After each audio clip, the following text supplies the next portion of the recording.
Hello and welcome to the Growing Green podcast. Your host, Jeremiah Jennings, is the owner of Growing Green Landscapes in Birmingham, Alabama, and has a passion for growing the entrepreneurship community for those who are young in business. Being a business owner isn't easy, especially in the early years, and that's why in this show we dive into a wide range of topics covering all the challenges small business owners deal with. Even if your company is generating $1 million or more, the stories from our great guest and Jeremiah's own firsthand experiences will propel your business forward. And now, here's your host, Jeremiah Jennings. What's going on, everybody? Thanks for tuning in to another episode today here on the Growing Green podcast. This is your host, Jeremiah Jennings, and thank you so much for tuning in to another episode today. We truly do value and appreciate your listenership and your support in helping us grow the podcast. Today, we have another guest interview, and this is going to be a really fun one as well. Love getting these guest interviews on, and none other than Michael Bedell from Bedell Property Management. And Michael, how you doing tonight, buddy?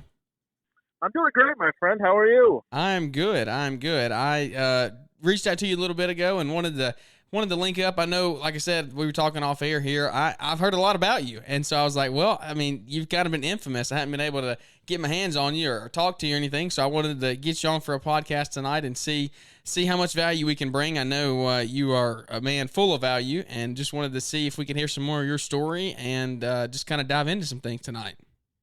Yeah, absolutely. Well, thanks for having me on. Absolutely, buddy. Well, like I said, we don't script it here. We want to get into some fun conversation, and I want you to run the show. I want you to take it and run with it. But I would like to hear maybe some more. I don't think I've ever really heard your full story behind Bedell Property Management. So I wouldn't mind hearing that and then seeing where we can go from there. Sure.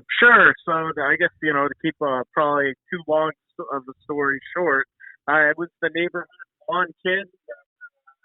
Through, trying some other typical high school jobs like dishwasher and working at the local ice arena, realized that I kind of like cut grass more than those. So I decided to kind of stick with it and spend a little bit of time as a professional musician, but still continued to cut lawns and spread mulch, and had my goofy musician friends help me out through that. And then that was kind of really the infancy of Bedell Property Management. And as I decided music wasn't maybe going to be the career that I wanted to follow, I decided to get 2 degrees, one in ornamental horticulture and another in landscape design, and use those as a platform to really grow my company. I originally started off doing a lot of maintenance work and wanted to grow and be real big. I had grown up as a child around the mold development industry and real big projects in the hundreds of millions of dollars. And so I thought that's where the money lied, and it was important to be the biggest guy in town. And I made it up to a handful of trucks and 13 guys, and realized maybe that really wasn't for me. And over the past 5 years, has really niched down the business, and it went to me and a couple people. And then as labor's gotten tougher here the past year and a half, it's been just me, and it's kind of refreshing, and I get to focus on a few specialty clients and a lot of dotting I's and crossing T's for other contractors, and it's fun. I get to kind of focus on specialty stuff, and I really enjoy what I'm doing. And obviously, as way too many people in our industry fight the good battle of labor right now, I selfishly don't have to do that, and I feel for everyone. But that's kind of where I've gone and where I'm at. That's really cool. So I didn't realize. Well, 2 things. I didn't realize you got that big. First off, can you hear me? I've muted my phone. Can you hear me though? Can you hear me now? Oh, yep, you're back now. Yeah. Okay, I lost you. All right, I'm trying to. This is the first. I got a new board, and this is the first phone interview that I've done on it. So I was trying to do something to help the echo, but back now, so we're good. This is Kid Podcaster over here, but gotcha. Yeah, did all that come through? Oh yeah, no, I heard you all good. Yeah, no, we're all good. Okay, I just muted gotcha. it. Yeah, I just muted it on my end. So. Yeah, I was like, oh, this is an awkward pause, but it's like a plane flying overhead I'm sitting on my patio. Yeah. No. You're all good. Everything is coming through clear, and this is sounding good. But two things. One, I didn't realize you got that big, and then the other thing is I didn't realize you were totally solo now. So both, I like both of those things. I kind of want to dive into those a little bit more and kind of just let's get into the meat of it. When you grew and you scaled, what do you think? Well, let's go back. If you could do it all over again, what would you change? What would you change if you were growing? And would you do it again? Just would you do it again? Period. Because that's something that I hear. I know a lot of people have scaled and gone back down solo, and they like the solo route. It sounds like you like it now. What were the pros and cons of being a scaling to a 10-person, 13-person company like that? Well, I mean, I'd probably in theory, one of the pros was that I was doing like zero work out in the field and was really just managing and dealing with clients and networking and relationships and so on and so forth, and really kind of delegating the work to the couple guys that I had running the show at that point. But you know, it's interesting you ask. If you asked me a couple of years ago would I do it again, I'd say yeah, probably without pausing. And now as time's gone on, like, I mean, I really don't have really any regrets, like, in my life. I kind of think everything happens for a reason. I mean, there's some stuff I don't like that happened, but, you know, if it didn't happen, I wouldn't be where I'm at today. So, I try and view life through you know, everything happens for a reason, like I said, lens. So, you know, but as time goes on, like I see the benefits of being maybe a little more calculated than I was, and when you're trying to grow a massive machine, you kind of just have to say yes. Sometimes it's just to keep the wheels on the train moving, if you will, and it's not necessarily really taking you down the track. Mm-hmm. And you know, as I get older and kind of think back and you know, I realized maybe, you know, mistakes I didn't even see until time goes on. You know, it's hard to say.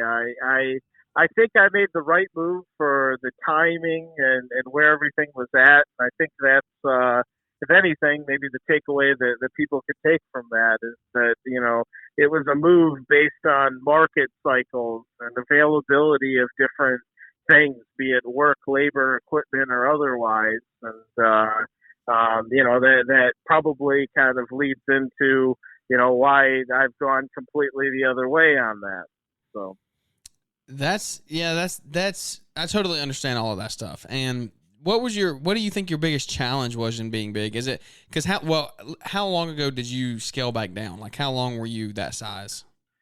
Oh gosh, the peak of it would have been probably around 2012, so really about 10 years ago. Wow. Okay, so that was kind of before this whole labor shortage era thing that we've got going on right now, and the result of COVID. But was employees your biggest issue when you were that size? Because I like hearing guys out there, because there's a lot of guys that listen to the show who are dreaming. They're dreamers. They want to grow big companies, and they're on the pace to do that. So I like getting guys like you on who have been to that size of scale. And I know you weren't massive with 25, 30 guys, but 13 guys is still a lot. Like that's a lot to keep up with. So what was your biggest challenge at that size? So I think you hit the nail right on the head. It was just keeping up with everybody. Actually, you know, it didn't have really the issues that we have today. In fact, I say all the time, you know, the amount of work that I got out of that crew and paying them only $10 or $12 or $8 an hour, which was at the time a very good wage for that. It was really incredible compared to the amount of work that I've gotten for $25 or $30 an hour out of the last handful of employees that have worked here. It's really kind of eye-opening, and it's kind of maybe the nail in the coffin of me making the move that I made. But in reality, it's like any other team, you know, whether it's a pro sports team or a school project or whatever. If you start adding numbers to things, you know, you're going to have people, you know, there's the gradient of talent, right? And you know, I just, you know, said a minute ago, they were all really great compared to now. Compared to then, you know, they weren't all, you know, A+ guys. And it was, getting, I think it was probably some of the same challenges people face today where, if you're going to delegate, you've got to get your people to manage those people. And sometimes that in itself is part of the challenge. It's like the game totally aside from like, did you pull all the weeds, or did we trim the shrubs good enough, or did we remember to do the mulch over here? It's like, okay, but why didn't that get done? Well, this guy didn't do a good job. Well, is that your job to manage him, or is it my job? So, those were definitely one of the headaches. I was fortunate. It wasn't, even though the labor was plentiful, the work was tighter back then. My pain point, thankfully, wasn't really getting the work. It was just dealing with, kind of, I guess, a light version of probably the nonsense everybody deals with now with a lot of employees. And I say that, kind of laughing there, because it's a bunch of my friends still have, Fullerton's got a couple guys, or a buddy of mine still has 30 employees, and it some days is great, and other days it's kind of like a 3-ring circus, and it is what it is. Yeah, so you mentioned Fullerton there. How did you get so lucky to be the subcontractor for the famous YouTuber, infamous Brian Fullerton? Yeah, right on. Well, I guess we could blame Dan Weingart for that, really. It's probably all his fault. Yeah, so he has these open houses every spring where, they grill some steak and have some food, and they have some deals on parts and equipment, and they have all the contractors out, and just have a little contractors day for us. And so I've gone to that probably for 15 plus years now, and it was 5 or 6 years ago. There was a guy wandering around with a camera, and I admittedly know the Weingarts family pretty well, and well enough that I kind of made the assumption that, like, oh, of course, Dan and Ron hired a photographer to get some photos of this for their advertisements. The place is packed, right? Yeah, this makes them look great. Like, geez, if I wanted to advertise my business, I'd want a bunch of photos of my showroom packed, making it look like, I'm almost having to beat away the sales. Like, whoa, go away, we got too many people here.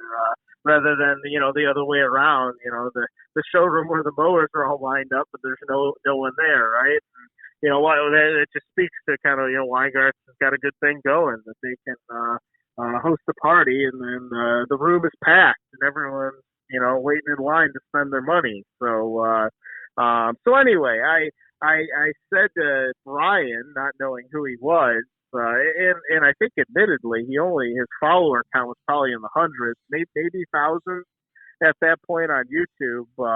And he at that point didn't really have the rig he has now, so he didn't really have any of the branding. But like I said earlier, I'd been a little bit bigger. And actually, one of his mom's neighbors worked for me for a while. So he knew who I was. I didn't know who he was. And so I said to him, like, oh, yeah, Dan and Ron Weingart's got you taking photos? And he goes, no, I'm a YouTuber. And I like paused, because it was not the answer I was expecting. And him and I just ended up chatting for a while. And I don't even think we really exchanged numbers or anything. I think it was just kind of like, all right, I'll see you around. And I think maybe we ran into each other once or twice throughout the summer, now that we knew who each other was, maybe a supplier or something. And it was when Brian wanted to get into snow plowing and was looking at snow plows that we both had the same sales guy at Weingart. And Ted gave Brian, our sales guy, Ted gave Brian my number. Well, why don't you chat with Bedell a little bit before you drop like 6, 8, 10 grand on a snowplow and or a salter, and decide, maybe what's a good move, what's not a good move. Maybe make sure you got your pricing in line. That way you don't, swing and miss on this. And so Brian called and said, hey, can we get dinner sometime and I just pick your brain and you let me know how close to the target I am on any of this stuff. And actually, I think I ended up hanging out a couple different times, and it just kind of become like everyone's seen, good friends, and we work together, and it's a beautiful thing when you can make good money with good friends. Yeah, absolutely. Sounds like you got a good thing going, and it's really cool that you were. I mean, it sounds like you were almost kind of like a mentor to him, even if you weren't trying to be. You kind of were, just back in the when he was trying to grow and get his numbers right and get into those, then the snow and stuff, and that's stuff that you had learned. So, I don't know. I think that's really cool that you can network, because that's not something that's common. Like I don't know if y'all's area is the same as ours, but a lot of times you'll drive by a quote unquote competitor, somebody out mowing or fertilizing, whatever, and they just they won't even wave at you. I mean, is it the same way up there the way it is down here? Does everybody have is everybody pretty good close friends up there? Oh, I'd say it's like a hard divide down the middle. You have some people who are totally off in their own little world, and that's fine. I guess let them be. But I think that in my 17, I guess going on 18 years of doing this, I think that I've seen a transition where when I first started, everyone was real close to the chest with everything, and nobody waved, and there wasn't really even too many friends in the industry other than maybe a little bit of a good old boys club that, I was certainly way too young to be a part of then, and probably am still too young to be a part of now. But I think in the going on almost 2 decades now, it's been a slow transition, but I think now, if you hit the fast forward button and go from the beginning right to the end, I think it's increased, like I say, probably about half the contractors. Everyone's, throwing what ups at each other as they pass each other at stoplights or, cruising through a subdivision or, I think there's a lot more teamwork and, I even kind of the niche that we've fallen into where I do a lot of irrigation and fertilizer work and design consulting work for other contractors in my area. Obviously there's a level of trust there that, I'm going to go in and make them look like the rock star, and it's not really about me looking like a rock star. I'm there to make sure that they look good and they keep the account, and, I've got to go to a site tomorrow to wrap up some irrigation and fix a couple things so that a buddy of mine can get his check. So, which obviously then I get my check. So you play a key role in there. Yeah. So there's obviously a pretty high level of trust that when you're kind of like the go-to player, if you will, to use a sports analogy. Like I guess it's a blessing to be the person that people want to put out there to seal the deal, if you will. Yeah, for sure. Well, you kind of led us into our next, where I wanted to go next with this is, so you scaled, you grew. What were you doing during that time? Were you mowing? What all you were doing? Were you doing when you grew? Yeah, so the beginning of that, I started my business. It was around 2005, and within a couple of years, the market really tanked in Southeast Michigan. Decent amount of the economic income to our area is based on the automotive industry, and when that fell into some hard times, almost 15 years ago now. That really had a ripple effect through our area. A lot of there's thousands of companies in the area that are suppliers, parts suppliers to the big three, and so a lot of building vacancies, a lot of home foreclosures, and so in turn, as you can imagine, now that I've kind of painted that kind of not nice picture of what was going on, and I guess to paint that a picture a little bit more, going back a few years prior, the county that I live in Bryan, in Oakland County, at one point in time was the second wealthiest county in the United States, behind, I think it was Orange County, California. And so, to go from, wow, there's a lot of money here to, wow, there's a lot of foreclosures here is a pretty stark difference. So when I was really kind of getting my feet underneath me in the business, the design and install work and, flowers and kind of the finer stuff that I spend a lot of time on now, there was none of that. And it was just like, get the grass cut because we have to, or, how can we tear all these beds out and just make them grass because we got to cut down on maintenance costs, or, we actually got into a little bit of a niche back then that I think my friends at Landscape Management magazine once did an article on many years ago. I'm sure people can hunt that down on the interwebs. It was called Dark Property Management, where basically I developed some relationships with some big national management companies.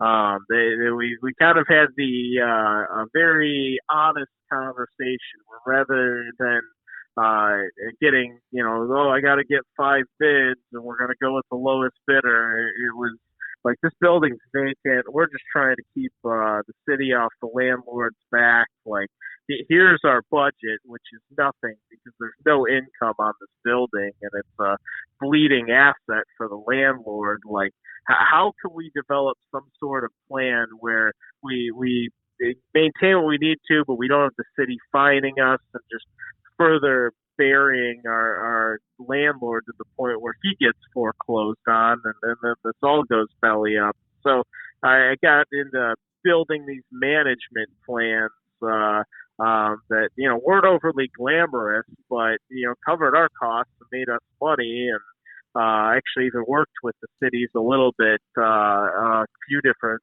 local municipalities in terms of working with their zoning department to kind of shape what was and wasn't reasonable in certain areas.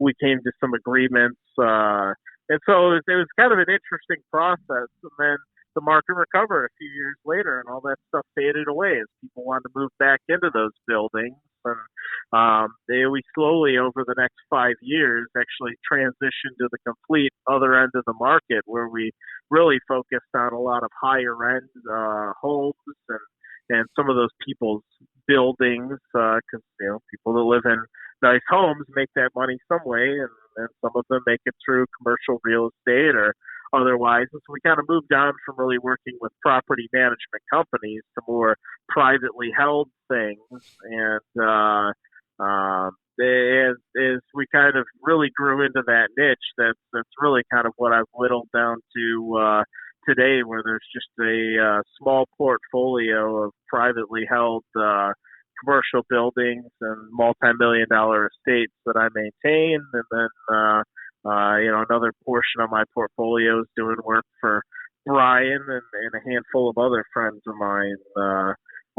And so it's kind of gone from that just doing maintenance work to getting to do the design and build plus the maintenance work. And now we truthfully do very little maintenance work other than what's on those handful of properties.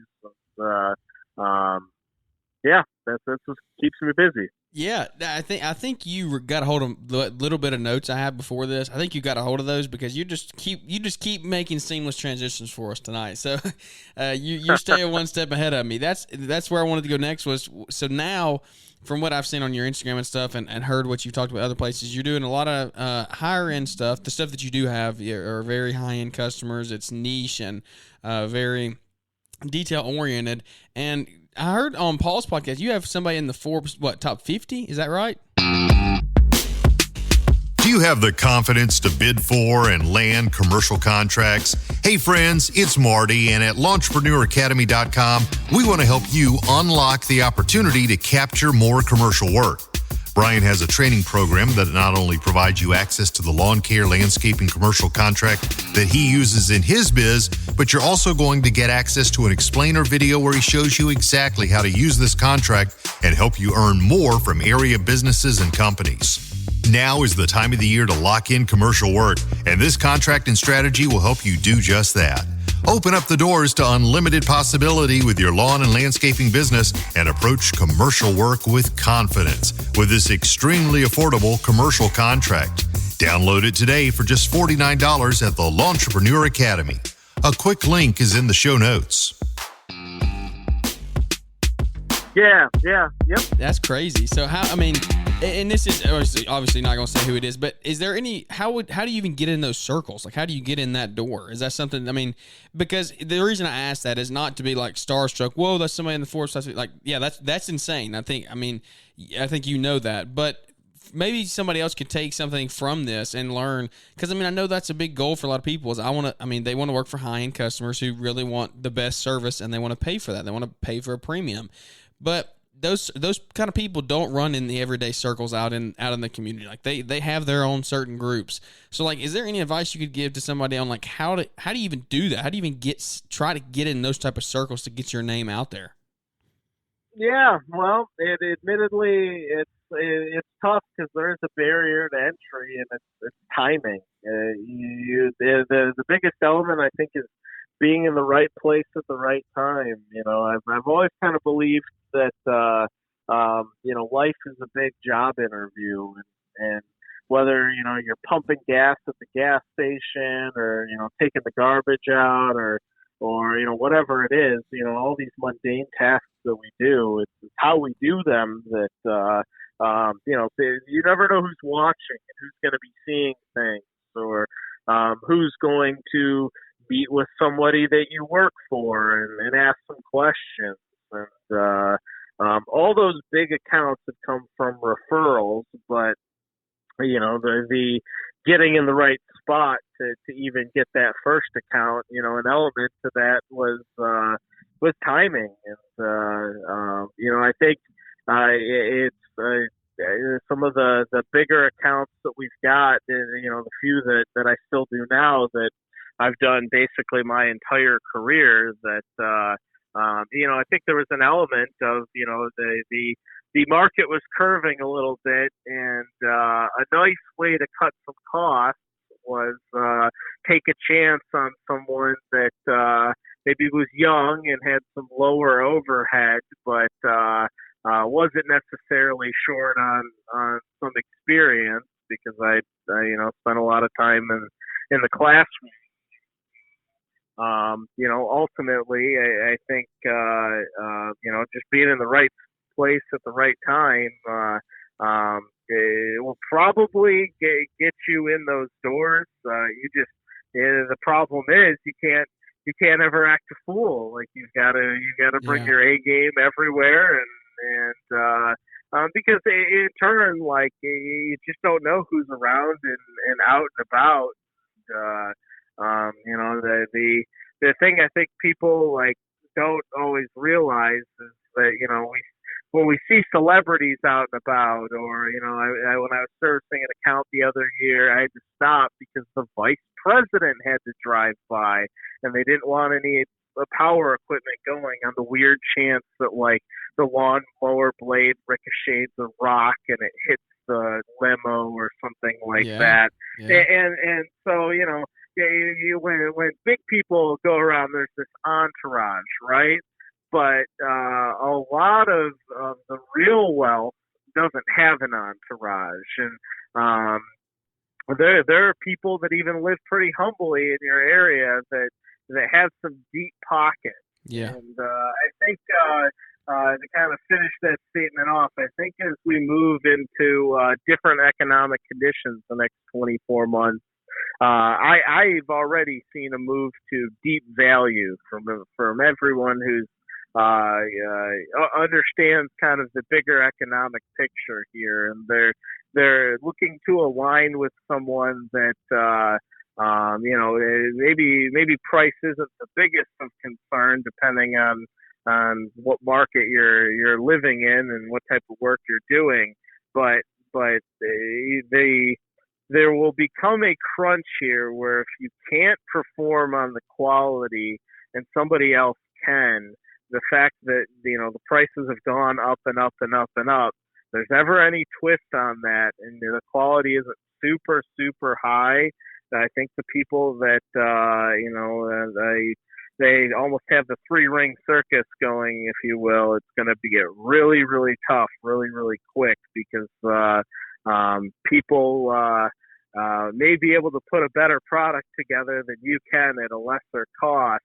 And they've seen that a couple times in my career, and I think I smell it coming again. Yeah, and I like everything you just said there. There's so much knowledge and wisdom in just that last 2 minutes.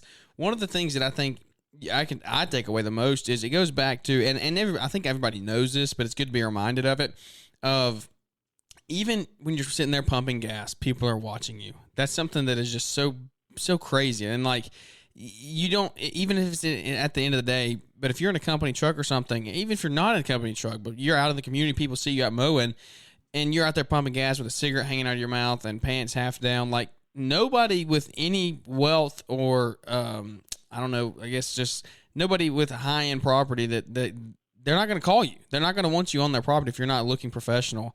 So I think that's really good because you never know who's driving around. And 100%, very well said. And that just that really hits on to me. That's something that is I need to definitely take and think about every time I'm out in public. And even like when you answer your phone, it's like when I called you for this interview, like you answered so professional, and it's 5:30, no 6:30 for you at night, and it's like, but if somebody called you wanting an estimate or something, your professionalism in answering the phone automatically tells them this guy knows what he's doing. He's not just some Joe Blow guy off the street. Like he runs a professional company. And I took a lot just from the way you answered your phone call. So I know somebody out there who's looking to get work done thinks the same way. But before we wrap this up, we're sitting at 30 minutes here. I wanted to ask you really quickly. So we had John Pajak on not too long ago, and Pajak is a brilliant guy when it comes to numbers and a very, very smart dude. I know, at least I hear, that you are similarly equipped with your knowledge of numbers and things like that. So you mentioned the economy and the recession that we all foresee coming, honestly. I mean, we don't like talking about it, but I think a lot of people see it coming. What advice, hints, anything you can give when it comes to helping just us? I mean, all of us out there running businesses right now, guys, maybe they're young in business or they've been running a business for 10 years. I mean, what can we do heading into these next couple years to just keep our numbers right and just some advice to keep us profitable and maybe change our companies and keep us afloat? Yeah, absolutely. Well, I wholeheartedly agree. John Pajak is not only a very good friend, but a very astute individual. Definitely a very, very smart guy. And I think that was the podcast you did with him was excellent, but was also the tip of the iceberg in terms of his knowledge. And so I think if anyone has those type of questions with their business, whether it's me or someone like John Pajak, there's a whole multitude of good resources out there for people to get the help that they really ought to take us up on. Because if you are having any issues now in terms of cash flow or budgeting, or how do I job cost this, or how do I provide this new service and provide it profitably, the tide is turning quick here, and some would argue we're already in a recession. We just need the GDP number that comes out the next month to prove that, I guess. Mm-hmm. But if right now the wave has been very easy to ride the past 24 months. Thinking back to a podcast I did a couple of years ago with Brian, it was right before the lockdowns, and him and I were all gung-ho, this is going to be everybody's year. And then we kind of felt dumb for a minute, him and I, because people in some markets, they were rocking and rolling, but we were locked down in Michigan. And then by the end of the year, things were on fire for everyone. And there was all this talk of Americans building the great backyard. And that's continued, I think, up until, maybe it's still going for some people. I think it's starting to dwindle in some markets quicker than others. But I think there's going to be a tightening of liquidity here. And in the past couple of years, it's been easy to do good, and we've had all these excuses to easily raise prices and have people generally shrug them off. And high prices can hide a lot of sins and mistakes. And but I think that we may see a level of tightening, and it could come from a whole host of different things. It could be the bullwhip effect. It could be the Fed proves that they aren't really in control of anything at this point, and they need inflation to pay back their debt in cheaper dollars. And so this whole we need to have deflation thing is really it puts the Fed and the U.S. dollar in a very tough spot if we do hit some level of serious deflation or stagflation. But that's what the people are screaming for. And so it'll be real interesting. I think short term, I think we may get a little bit of a bullwhip economically in terms of there's going to be some oversupply of some things that maybe don't influence our industry in terms of big box stores. But I think what will influence our industry is the manufacturing starting slow, be it from shortages or the lack of demand in some areas. I think that there could be some serious shortages in the next couple of years, just of really more economic day-to-day items. But I think that that'll influence the landscape market, because if there is a slowing down of the economy further, or unfortunately even a much more extreme slowing down, that can have a very serious effect on anybody who doesn't have any idea on how to really reel in their numbers, or isn't running a budget-based business, which that's something that someone like myself or John Pajak certainly can help anyone out with. And we're certainly more than willing to do that, because we know that it's really the key to success. And the people who understand, it's one thing to have a vision, but to be able to play in real time with the numbers and hopefully still steer towards that vision, but also understand that, like any investment game, the numbers can go against you quickly, and a lot of landscape businesses are no different. And so, just having goals and budgets towards those are great things, but being able to say take your budget and run a disaster case scenario where your revenue gets cut in half for a year, how does your business survive?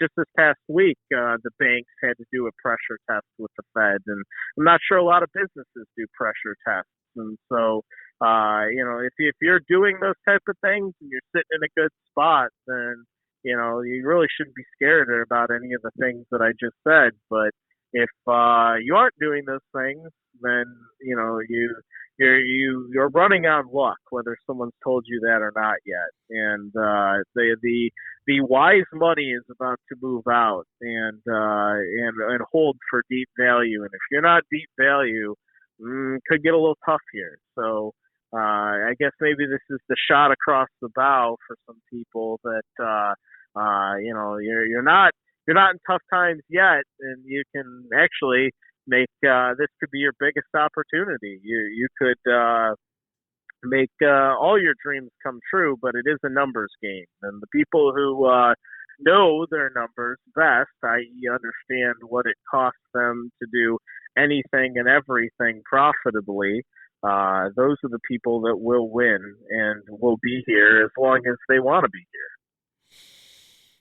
Well, there's not much I can add to that. I agree. I agree with everything you said. And that's one thing that we say a lot on the show here is most guys that I think are listening in, and the majority of, entrepreneurship has kind of bursted on the scene the last couple of years, I feel like, when it comes to just starting small businesses. And I think COVID had a lot to do with that. People staying home and started doing home-based businesses and things like that. But like for myself, I'm only in year 4 of my business. And so I've never worked through any type of hardship when it comes to the economy. And really anybody in the last 10 years hasn't dealt with anything other than an abundance of work.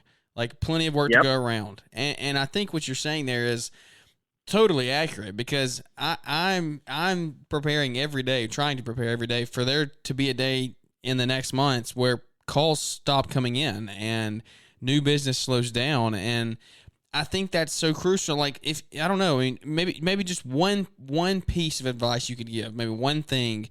What could you do to prepare your business for that, other than know your numbers and get a budget and a plan like that? Is there any one thing that you think would just be like, you need to definitely do this? Well, if you don't have a very strong balance sheet, i.e. you have a lot of liabilities against your assets, then I would be figuring out how to strengthen your balance sheet as quickly as possible, because the people that have a whole lot of paid-for assets that produce them money that doesn't really matter what the value of them does, then they don't really care what the value of them is, right? Yeah. Versus the people that owe money on things and need to pay for all those things, and that is the part of the recipe of quick growth is if you can see something all the way through to the end, you can achieve that growth. But the economy doesn't always have the same timeline that some people have. So my quick tip to everybody is, if you don't know what a balance sheet is, look it up. Send me a message. Send John a message.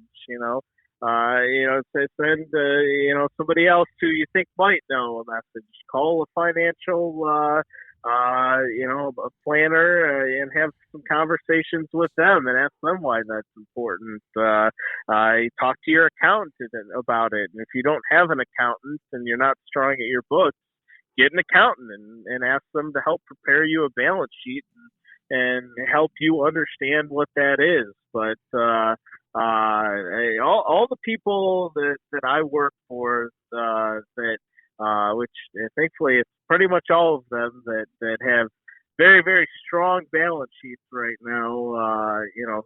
We kind of all know it's coming, but we're not very nervous about it. Versus if you're somebody that is like I think I've heard you say, a lot of your audience is newer guys.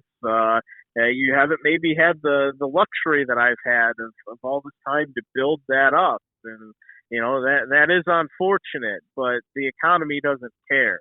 And so this is the time to get creative and figure out, maybe is there a different, smarter way for you to reduce a debt position and increase your cash flow? Because if you can't increase your cash flow today while things are still good, you will have a harder time if things do fall apart here a little bit, increasing your cash flow, unless of course you want to be the $20 long guy or Chuck in the truck, in which case you can undercut everybody.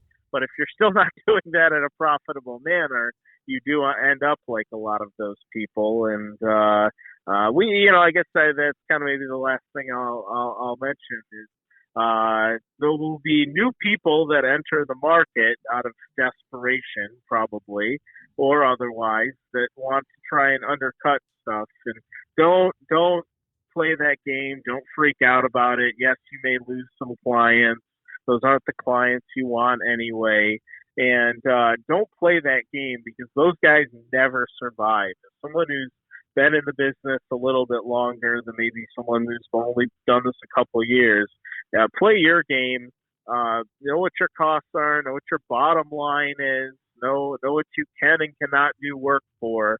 And that way it makes it really easy to say no to nonsense that you need to stay away from. But the importance of knowing how low you can do work for may have some value in the future, especially if, say, a client that you want to maintain for the long term has some tough times and you want to maintain that relationship. You can know how to dig deep and work together for a couple of years so you can both make a lot of money in the future. Well, everybody needs to go back and listen to the last 15 minutes about 2 or 3 times and take it and let it really sink in, because that's That is, you just dropped so much knowledge and wisdom that I think is going to be very crucial to have in your repertoire coming up in the next couple of months and years to come. So I really do appreciate you coming on tonight, Michael. I do have one final question that I like asking all our guests here, and it's pretty simple, but it can be complex. It's just, what is your why?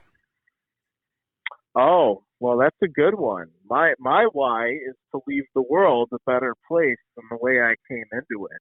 So I wake up every day and I just do what I'm supposed to do to the best of my ability, and try and help others that look like they need a little help. And that's why I'm happy to take moments like we've just had together on this podcast to help people out any way I can, because we only get so much time, but if you make the most of it, it's a pretty good ride.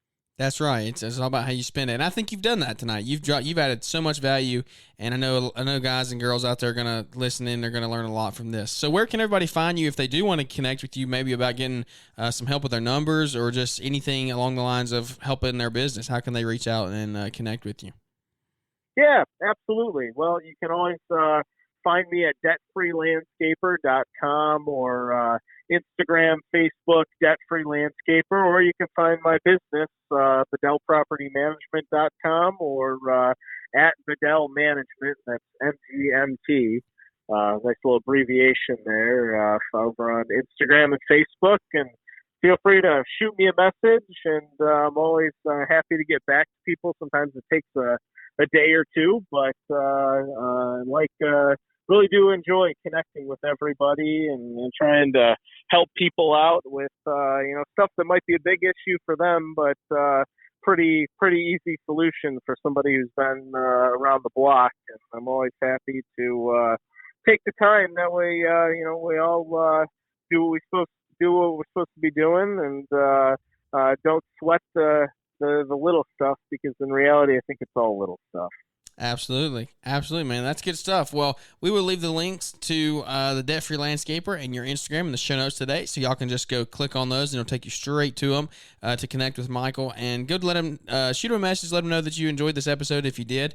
And if you did enjoy it, would you leave us those ratings and reviews, because those really do help us. Just give us a big 5-star and leave a little 1-sentence review, takes 30 seconds, and it really helps boost us in the rankings and the algorithm to reach a bigger community, so we can continue to grow the community one relationship at a time. Well, Michael, I do want to say thank you one more time for coming on and joining us tonight here on the show. Yeah, my pleasure. I'm always happy to take the time, and I look forward to chatting with you and the rest of the community as we move closer to Equip Expo this fall. Absolutely. You going to be there? That's what I was just about to ask. Yeah, absolutely. And, and another way that people can connect with me is I've got some cool stuff that should be coming out over on echomeansbusiness.com, and I know we've got Hardscape Month coming up, and then some fun stuff with the tree care industry, and all of that kind of leads towards the Equip Expo. So yes, I will most definitely be there hanging out with my friends from Echo and Echo Means Business, and and I'm looking forward to just getting to hang out with our community. We got such a cool group of folks here, so really looking forward to it. I assume you also will be attending, am I right? Planning on it. We have I have a little boy coming in September, so it's going to be a little close to Equip, but we should be there. I'm going to try to make it. So it depends on if the wife lets me go, but we should. I think we'll be able to make it work. Sure. Well, if not, gosh, what a cool reason to be able to skip exactly going, and I wish you guys luck with that journey between now and then, and obviously forward on from there. Thank you so much, man. Yeah, if there was one reason I had to miss, that's a pretty good reason. So we'll take it. But I'm looking forward to it. I want to go because I didn't even realize, I was looking through your Instagram, I didn't realize you were at the GIE rally last year, the one that Naylor put on. I didn't even realize that. We missed each other, but I'm looking forward to connecting with a lot of other people this year, and you as well there in person. So without any further ado, that's going to wrap this episode up, and we look forward to catching up with everybody here on the next episode. Thanks for tuning in to the Growing Green podcast.